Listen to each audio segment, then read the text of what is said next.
اللہ اکبر اللہ اکبر۔ معراج کی رات جب رسول اللہ صلی اللہ علیہ وآلہ وسلم واپس دنیا میں تشریف لائے تو زمین پر وقت رکا ہوا تھا۔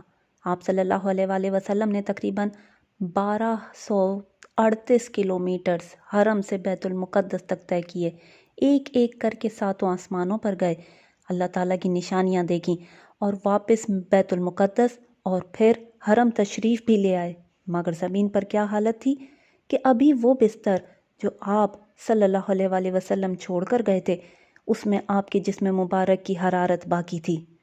جانے سے پہلے جب آپ نے وضو کیا وہ پانی بھی خشک نہیں ہوا تھا، اور جانے سے پہلے جب دروازہ بند کیا تو کنڈی ہلنے لگی، جب واپس تشریف لائے تو وہ کنڈی ابھی تک ہل رہی تھی۔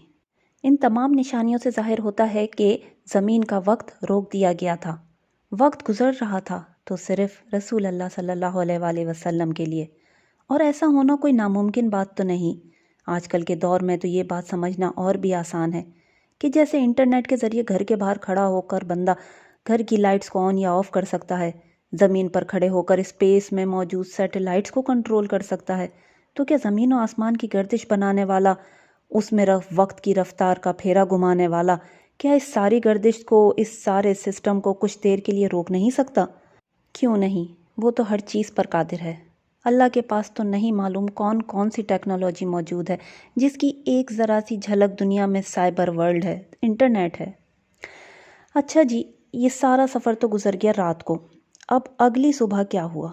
جب رسول اللہ صلی اللہ علیہ وآلہ وسلم نے مکے والوں کو، اپنے رشتہ داروں کو، اپنے ساتھیوں کو رات کی کہانی سنائی تو کافروں نے تو حسب معمول ہنسنا شروع کر دیا کہ لو جی، ہم تو پہلے ہی کہتے تھے یہ شخص دیوانہ ہے، آج تو ثابت ہو گیا، نعوذ باللہ۔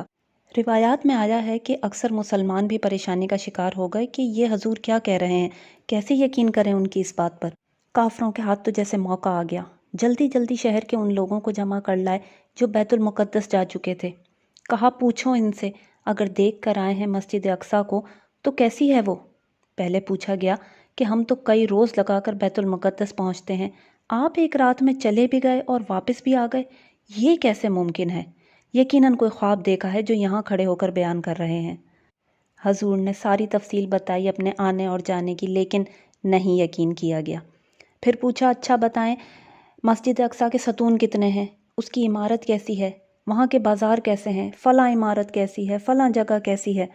رسول اللہ صلی اللہ علیہ وآلہ وسلم نے تو یہ سارا سفر رات کی تاریکی میں کیا تھا، آج کل تو پھر بھی شہر روشن ہوتے ہیں، اس وقت تو کہاں کی روشنی اور کیسی روشنی؟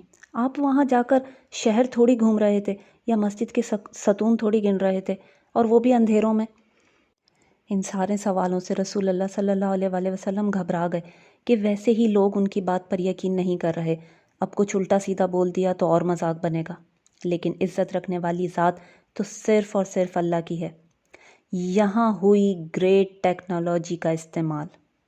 حضور صلی اللہ علیہ وآلہ وسلم کھڑے ہیں، ان کے سامنے سارا شہر جمع ہے، اس مجمع کے پیچھے سے بیت المقدس کا شہر ہولوگرام ماڈل کی صورت میں نکلتا ہے جو صرف حضور دیکھ سکتے ہیں۔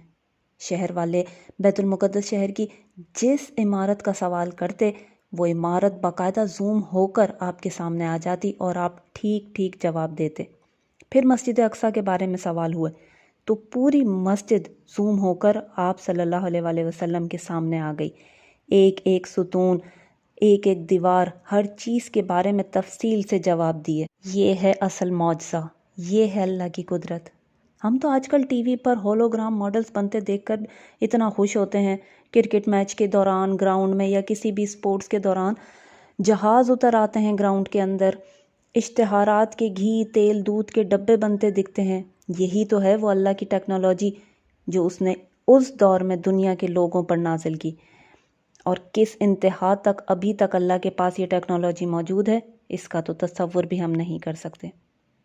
اب کافروں کے دلوں نے مان تو لیا کہ ہاں جواب بالکل درست ہیں، مگر یہ بات ہضم ہی نہیں ہو پا رہی تھی کہ آسمان تک کیسے چلے گئے۔ پھر کچھ لوگ پہنچے حضرت ابو بکر رضی اللہ تعالیٰ عنہ کے پاس اور کہا کہ آج تو حضور نے حد ہی کر دی ہے، کہتے ہیں رات کو آسمان سے ہو کر آئے ہیں۔ حضرت ابو بکر نے فرمایا کیا وہ خود ایسا کہہ رہے ہیں؟ لوگوں نے کہا ہاں ہاں آؤ ہمارے ساتھ چل کر سنو۔ ان لوگوں کو لگا کہ حضرت ابو بکر کو بھی یقین نہیں آ رہا، کہنے لگے چلو ہمارے ساتھ، ہم سنواتے ہیں۔ پھر حضرت ابو بکر بولے کہ اگر وہ یہ بات کہہ رہے ہیں تو صحیح کہہ رہے ہوں گے، میں روز یہ سنتا ہوں کہ آسمان سے فرشتہ نیچے آتا ہے، آج اگر وہ اوپر چلے گئے تو اس میں کون سی بڑی بات ہے؟